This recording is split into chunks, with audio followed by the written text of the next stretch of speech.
ನುಗ್ಗೆ ಸೊಪ್ಪನ್ನ ಬಳಸ್ಕೊಂಡು ಸುಮಾರು ರೀತಿಯ ರೆಸಿಪೀಸ್ ಗಳನ್ನ ಮಾಡ್ತಾರೆ. ಅದರಲ್ಲಿ ಈ ನುಗ್ಗೆ ಸೊಪ್ಪಿನ ಕೂಟನ್ನ ಟ್ರೈ ಮಾಡಿ ನೋಡಿ, ಖಂಡಿತವಾಗಿ ಇಷ್ಟಪಡ್ತೀರಾ. ಈ ನುಗ್ಗೆ ಸೊಪ್ಪನ್ನ ನಿತ್ಯ ಸೇವನೆ ಮಾಡೋದ್ರಿಂದ ಆರೋಗ್ಯಕ್ಕೆ ತುಂಬಾನೇ ಒಳ್ಳೆಯದು. ಅದಲ್ಲದೆ ದೇಹದ ತೂಕ ಮತ್ತು ಕೊಲೆಸ್ಟ್ರಾಲ್ ಕಡಿಮೆ ಮಾಡಲು ಸಹಾಯ ಮಾಡುತ್ತದೆ. ಮತ್ತೆ ಈ ನುಗ್ಗೆ ಸೊಪ್ಪಿನ ಜ್ಯೂಸ್ ಅನ್ನ ಕುಡಿಯೋದ್ರಿಂದ ಮೂತ್ರದ ಕಲ್ಲು ನಿವಾರಣೆ ಆಗುತ್ತೆ ಅಂತ ಹೇಳ್ತಾರೆ. ಕೆಂಪು ರಕ್ತ ಕಣಗಳನ್ನು ಇದು ಹೆಚ್ಚಿಸಲು ಸಹಾಯ ಮಾಡುತ್ತದೆ ನುಗ್ಗೆ ಸೊಪ್ಪು. ಮತ್ತೆ ನುಗ್ಗೆ ಸೊಪ್ಪನ್ನ ತಿನ್ನೋದ್ರಿಂದ ರಕ್ತಹೀನತೆ, ಸಂಧಿವಾತ, ಅಸ್ತಮ, ಮಧುಮೇಹ, ತೂಕ ಇಳಿಕೆ, ಕೂದಲು ಉದುರುವಿಕೆ ಇನ್ನು ಮುಂತಾದವುಗಳಿಗೆ ಇದು ಸಹಾಯಕವಾಗಿದೆ. ಇದರಲ್ಲಿ ಕ್ಯಾಲ್ಸಿಯಂ, ಕಬ್ಬಿಣ, ಪ್ರೋಟೀನ್ ಮತ್ತು ಎ-ಸಿ ವಿಟಮಿನ್ಗಳು ಹೇರಳವಾಗಿದೆ. ಇದು ನಮ್ಮ ರೋಗ ನಿರೋಧಕ ಶಕ್ತಿಯನ್ನ ಹೆಚ್ಚಿಸಲು ಮತ್ತೆ ನಮ್ಮ ಚರ್ಮ ಮತ್ತು ಕೂದಲಿನ ಆರೋಗ್ಯವನ್ನು ಕಾಪಾಡಲು ಹಾಗೆ ಆರೋಗ್ಯ ಸಮಸ್ಯೆಗಳನ್ನ ನಿವಾರಿಸಲು ಸಹ ಇದು ಸಹಾಯ ಮಾಡುತ್ತದೆ. ತಿಳ್ಕೊಂಡ್ರಲ್ಲ ನುಗ್ಗೆ ಸೊಪ್ಪಿಂದ ಇಷ್ಟೆಲ್ಲ ಪ್ರಯೋಜನ ಇದೆ ಅಂತ. ನೀವು ಸಹ ಖಂಡಿತವಾಗಿ ದಿನನಿತ್ಯ ನುಗ್ಗೆ ಸೊಪ್ಪನ್ನ ಯೂಸ್ ಮಾಡಿ ಮತ್ತೆ ಇದರ ಬೆನಿಫಿಟ್ಸ್ ಗಳನ್ನ ಪಡೆಯಿರಿ ಅಂತ ಹೇಳ್ತಾ ನಾವು ರೆಸಿಪಿಯನ್ನ ಸ್ಟಾರ್ಟ್ ಮಾಡೋಣ. ಮೊದಲಿಗೆ ನುಗ್ಗೆ ಸೊಪ್ಪನ್ನ ನೀಟಾಗಿ ಬಿಡಿಸ್ಕೊಂಡ್ಬಿಟ್ಟು ಈ ರೀತಿಯಾಗಿ ಒಂದೆರಡು ಸಾರಿ ನೀರಲ್ಲಿ ಚೆನ್ನಾಗಿ ವಾಶ್ ಮಾಡ್ಕೋಬೇಕಾಗುತ್ತೆ.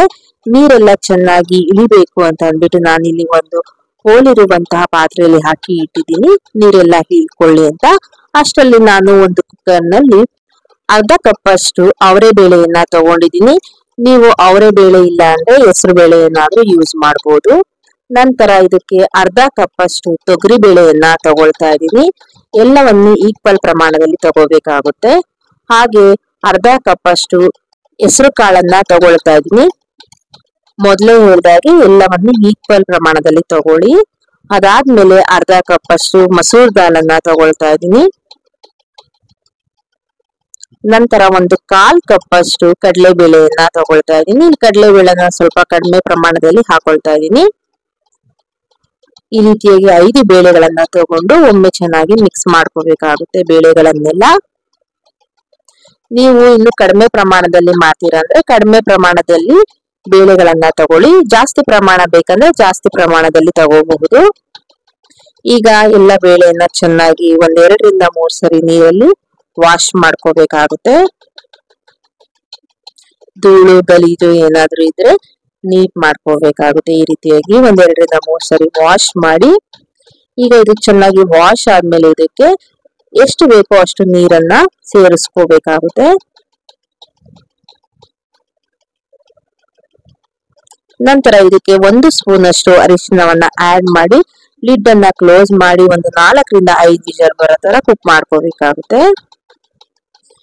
ಈಗ ಲಿಡ್ ಅನ್ನ ಓಪನ್ ಮಾಡಿ ತೋರಿಸ್ತಾ ಇದ್ದೀನಿ. ಬೇಳೆ ಎಲ್ಲ ಪೂರ್ತಿಯಾಗಿ ಚೆನ್ನಾಗಿ ಬೆಂದಿದೆ. ಇದು ಈ ರೀತಿಯಾಗಿ ಪೂರ್ತಿಯಾಗಿ ಸ್ಮ್ಯಾಶ್ ಆಗಿರ್ಬೇಕು. ಸ್ಮ್ಯಾಶ್ ಆಗಿಲ್ಲ ಅಂದ್ರೆ ಒಮ್ಮೆ ಸ್ಮ್ಯಾಶರ್ ಮೂಲಕ ನೀಟಾಗಿ ಸ್ಮ್ಯಾಶ್ ಮಾಡ್ಕೊಳ್ಳಿ. ಈಗ ಇದನ್ನ ಪಕ್ಕಕ್ಕೆ ಎತ್ತಿಡೋಣ. ಒಂದು ಕಡಾಯಿಯಲ್ಲಿ ಎಣ್ಣೆಯನ್ನು ಹಾಕಿ ಸಾಸಿವೆ, 1 ಸ್ಪೂನ್ ಅಷ್ಟು ಜೀರಿಗೆ ಹಾಗೂ ಕರಿಬೇವನ್ನ ಹಾಕಿ ನಂತರ ಇದಕ್ಕೆ ತೆಳ್ಳಗೆ ಕಟ್ ಮಾಡ್ಕೊಂಡಿರುವಂತಹ ಹಸಿಮೆಣಸಿನಕಾಯಿನ ಹಾಕಿ ಚೆನ್ನಾಗಿ ಫ್ರೈ ಮಾಡ್ಕೊಳ್ಳಿ. ನಂತರ ಇದಕ್ಕೆ ಒಂದು 5 ರಿಂದ 6 ಒಣಮೆಣಸಿನಕಾಯಿನ ಹಾಕಿ ಇದನ್ನು ಸಹ ಚೆನ್ನಾಗಿ ಫ್ರೈ ಮಾಡ್ಕೊಳ್ಳಿ. ಅದಾದ್ಮೇಲೆ ಇದಕ್ಕೆ ಜಜ್ಕೊಂಡಿರುವಂತಹ ಬೆಳ್ಳುಳ್ಳಿ ಹೆಸರುಗಳನ್ನ ಹಾಕಿ ಫ್ರೈ ಮಾಡ್ಕೊಂಡು ಸಣ್ಣಗೆ ಕಟ್ ಮಾಡ್ಕೊಂಡಿರುವಂತಹ ಈರುಳ್ಳಿಯನ್ನ ಹಾಕೋಬೇಕಾಗುತ್ತೆ. ನಾನಿಲ್ಲಿ ಒಂದು ಲಾರ್ಜ್ ಸೈಜ್ ಈರುಳ್ಳಿಯನ್ನ ತಗೊಂಡಿದ್ದೀನಿ. ಇದು ಚೆನ್ನಾಗಿ ಫ್ರೈ ಆದ್ಮೇಲೆ ಇದಕ್ಕೆ ಒಂದು ಮೀಡಿಯಂ ಸೈಜ್ ಟೊಮ್ಯಾಟೊನ ಈ ರೀತಿಯಾಗಿ ಸಣ್ಣದಾಗಿ ಕಟ್ ಮಾಡಿ ಹಾಕೊಳ್ತಾ ಇದ್ದೀನಿ. ಇದನ್ನು ಸಹ ಚೆನ್ನಾಗಿ ಎಣ್ಣೆಯಲ್ಲಿ ಫ್ರೈ ಮಾಡ್ಕೋಬೇಕಾಗುತ್ತೆ. ನಂತರ ಇದಕ್ಕೆ ಈಗಾಗಲೇ ನಾವು ಸೊಪ್ಪನ್ನ ವಾಶ್ ಮಾಡಿ ಇಟ್ಟಿದ್ವಲ್ಲ ಅದನ್ನ ಹಾಕೋಬೇಕಾಗುತ್ತೆ. ನಾನಿಲ್ಲಿ ಸೊಪ್ಪನ್ನ ಡೈರೆಕ್ಟ್ ಆಗಿ ಹಾಕ್ತಾ ಇದ್ದೀನಿ, ಏನು ಸಹ ಕಟ್ ಮಾಡ್ಕೊಂಡಿಲ್ಲ. ಈ ರೀತಿಯಾಗಿ ಹಾಕಿ ಎಣ್ಣೆಯಲ್ಲಿ ಚೆನ್ನಾಗಿ ಫ್ರೈ ಮಾಡ್ಕೋಬೇಕಾಗುತ್ತೆ. ಇದು ಎಣ್ಣೆಯಲ್ಲಿ ನೀವು ಫ್ರೈ ಮಾಡುವಾಗ ನಿಮ್ಗೆ ಜಾಸ್ತಿ ಕ್ವಾಂಟಿಟಿ ಇದ್ದಿದ್ದು ಸ್ವಲ್ಪ ಕ್ವಾಂಟಿಟಿ ಆಗುತ್ತೆ, ಅಲ್ಲಿವರೆಗೂ ನಾವು ಇದನ್ನ ಫ್ರೈ ಮಾಡ್ಕೋಬೇಕಾಗುತ್ತೆ. ನಂತರ ಇದಕ್ಕೆ ಈಗಾಗಲೇ ನಾವು ಬೇಯಿಸಿಟ್ಕೊಂಡಿರುವಂತಹ ಬೇಳೆ ಮಿಶ್ರಣ ಏನಿರುತ್ತಲ್ಲ ಅದನ್ನ ಆಡ್ ಮಾಡ್ಕೊಂಡು ಒಮ್ಮೆ ಸೊಪ್ಪಿನ ಜೊತೆಗೆ ಮಿಕ್ಸ್ ಮಾಡ್ಕೋಬೇಕಾಗುತ್ತೆ. ನಂತರ ಇದಕ್ಕೆ ನೀರು ಎಷ್ಟು ಬೇಕೋ ಅಷ್ಟು ನೋಡ್ಕೊಂಡು ಆಡ್ ಮಾಡ್ಕೊಳ್ಳಿ. ತುಂಬಾ ಜಾಸ್ತಿ ನೀರನ್ನ ಹಾಕಬಾರ್ದು, ತುಂಬಾ ಕಡಿಮೆ ನೀರನ್ನ ಹಾಕಬಾರ್ದು. ನೀರಿನ ಕ್ವಾಂಟಿಟಿಯನ್ನ ನೋಡ್ಕೊಂಡು ಹಾಕ್ಬೇಕಾಗುತ್ತೆ. ಯಾಕಂದ್ರೆ ಇದು ನುಗ್ಗೆ ಸೊಪ್ಪಿನ ಕೂಟ ಆಗಿರೋದ್ರಿಂದ ನಮ್ಗೆ ಸ್ವಲ್ಪ ತಿಕ್ ಕನ್ಸಿಸ್ಟೆನ್ಸಿನೇ ಇರಬೇಕಾಗುತ್ತೆ.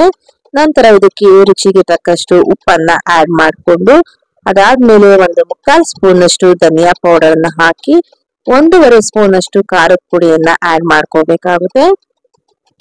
ಈಗ ಎಲ್ಲವನ್ನು ಒಮ್ಮೆ ಚೆನ್ನಾಗಿ ಮಿಕ್ಸ್ ಮಾಡ್ಕೊಳ್ಳಿ. ನಂತರ ಇದಕ್ಕೆ 1 ಕಪ್ ಅಷ್ಟು ತೆಂಗಿನ ಹಾಲನ್ನ ಆಡ್ ಮಾಡ್ಕೊಳ್ಳಿ.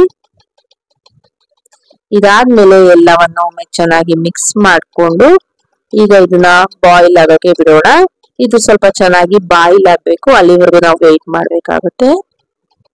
ನೋಡಿ, ಈ ರೀತಿಯಾಗಿ ಬಾಯ್ಲ್ ಆದ್ಮೇಲೆ ಇದು ಈ ರೀತಿಯಾಗಿ ಸ್ವಲ್ಪ ಗಟ್ಟಿ ಕನ್ಸಿಸ್ಟೆನ್ಸಿ ಬರಬೇಕು. ನೋಡ್ತಾ ಇದ್ದೀರಲ್ಲ,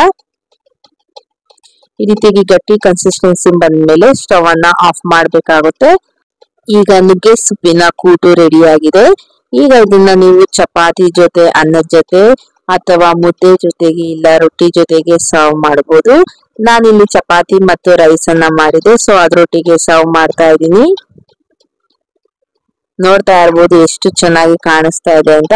ಇದನ್ನ ನೀವು ಲಂಚ್ ಬಾಕ್ಸ್ಗೆ, ಆಫೀಸ್ ಬಾಕ್ಸ್ಗೂ ಸಹ ಕಳಿಸಬಹುದು. ತುಂಬಾನೇ ರುಚಿಯಾಗಿರುತ್ತೆ ಮತ್ತೆ ಹೆಲ್ತ್ಗೂ ಸಹ ತುಂಬಾನೇ ಒಳ್ಳೆಯದಲ್ವಾ.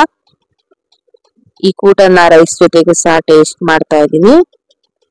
ತುಂಬಾನೇ ಚೆನ್ನಾಗಿತ್ತು. ನೀವು ಸಹ ಟ್ರೈ ಮಾಡಿ ಹೇಗ್ ಬಂತು ಅಂತ ನಮ್ಗೆ ಕಮೆಂಟ್ ಮೂಲಕ ತಿಳಿಸಿ. ಹೀಗೆ ಸಪೋರ್ಟ್ ಮಾಡಿ. Thank you so much.